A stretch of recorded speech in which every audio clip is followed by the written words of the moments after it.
Hello everybody, this is Toys R Us, and for this special figure showcase and review we're going to be looking at the 2009 Voyager class Fallen figure. So what we're going to do with this video, we're going to have a detailed look at him in both of his modes, help you decide how you want to display him. Because there was a couple of other decos and variants of the Fallen figure, we can see how he displays and compares with all of them. And his feet probably won't spray out, so I'll just quickly take him away for now.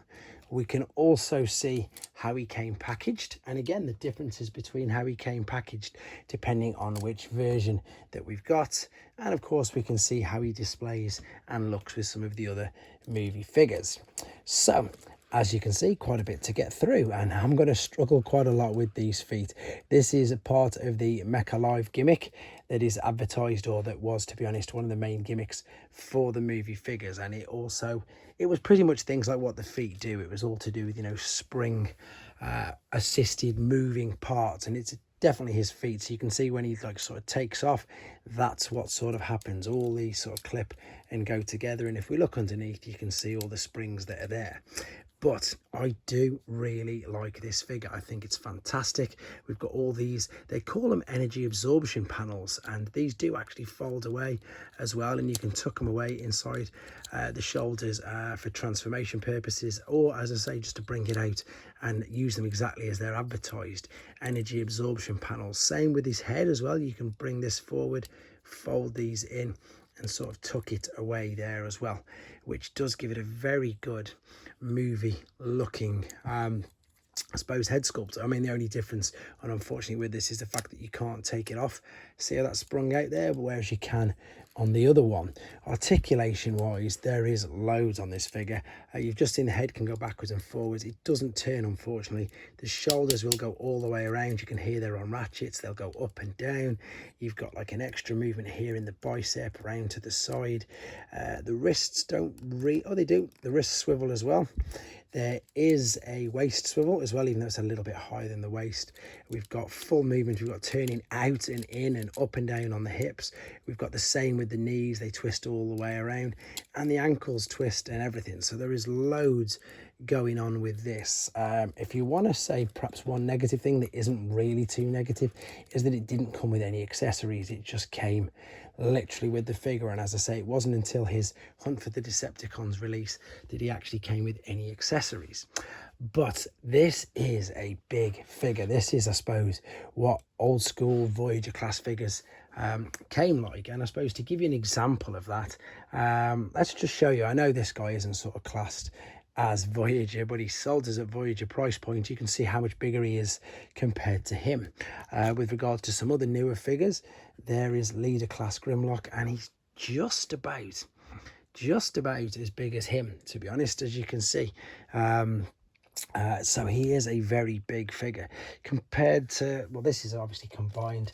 This is ready for the end of the scene at the end of Revenge of the Fallen, so he's obviously not as big, and he doesn't even fit inside the screen Power Jet Prime when he's combined up with Jetfire, but he still, as I say, looks great. Let's just move him out of the way, and let's have a look at how he came packaged first and foremost.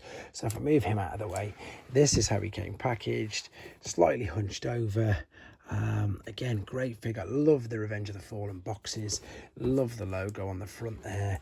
And then if you swing it around to the side, there's the Mecha Live points I was talking about, the energy absorption panels.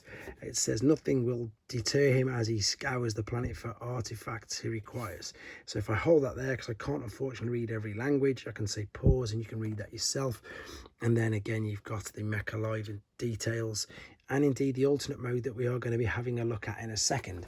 Now the alternate mode I think is quite good, to be fair, but it is a bit of a get out of jail because of course we never saw him in an alternate mode.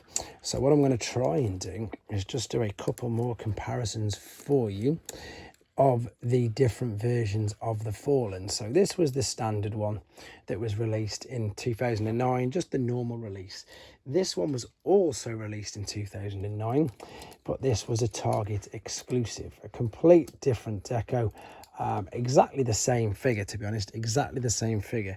Now the thinking process, I suppose, behind why they gave him the redeco is they're thinking that it gives like a likely homage to the Fallen's beginnings as a creature perpetually aflame. And the main difference for this is we've just seen the normal packaging, but this guy was packaged in a hexagon box like this, so standing completely upright, with the details on the side, and indeed some great pictures of him on the side. In fact, if I push it right back there, it should fit inside. Yeah, that'll fit inside the frame just about, so you can see him there. Now the other one that was released, this was a year or so later. This is, in fact, I'll show you the box it came in first and foremost, but I've obviously took him out. This again came in different packaging. It came in the Hunt for the Decepticons packaging like this box, and this was a year later. And this guy actually had a couple of differences. He had the removable faceplate, which of course from that scene, I'm going to take your face off, and then you're left with that underneath, which is of course the skeleton again from the movie. But ironically enough, that would have been so much better on that, because it would have looked much more movie accurate for me, to be honest. I'm just attaching his mask back, and I'm going to see if I can get him to fit inside here as well. Is he going to just about fit? Maybe, but probably knock them all off, to be honest, knowing my luck.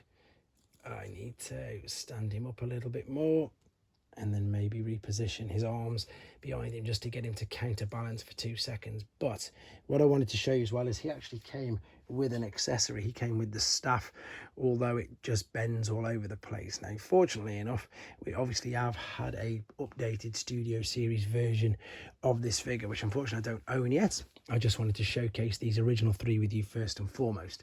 So what we need to do now then obviously is have a look at him in his alternate mode and see how he looks like that. Okay then, back for the final time with him in his alternate mode. Quick apologies for no transformation process on this video.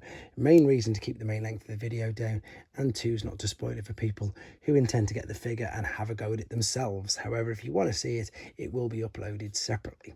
Now, this is a great alternate mode, to be honest. I think it looks good.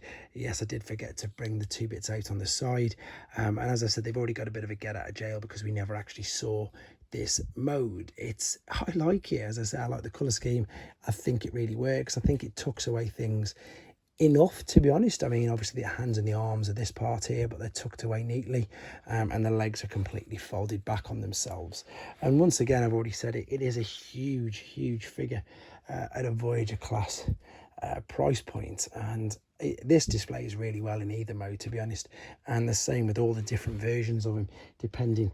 I think it looks good in either one. Obviously there it is in the orange and black, and I'm sure you'll agree it looks just as good as well. There's a couple of things that you can do if you wanted to. These move out and in. It's up to yourself if you want to do that. You already saw me bring these little back wings out if they wanted to, and to be honest, you can move these around. You can turn them to face either way, and I think in the actual instructions it doesn't even mention about bringing them forward. So there's a couple of different ways that you can use to display this figure, to be honest. And as I say, I think that's pretty much it. Considering it's 13 years old at the time of me making this video, I think it stood the test of time really well. And anyway, I think that's about it. That's all there is to say on this. I look forward to getting the new one. Let me know if you've got this or which version you prefer in the comments, and take care, guys. Hello everybody, this is Toys R Us, and for this special figure showcase and review, we're going to be looking at the 2009 Voyager class Fallen figure. So what we're going to do with this video, we're going to have a detailed look at him in both of his modes, help you decide how you want to display him. Because there was quite a few different Fallen figures released, we can do some comparisons between him and the other versions of him. Oh, brilliant. There we go.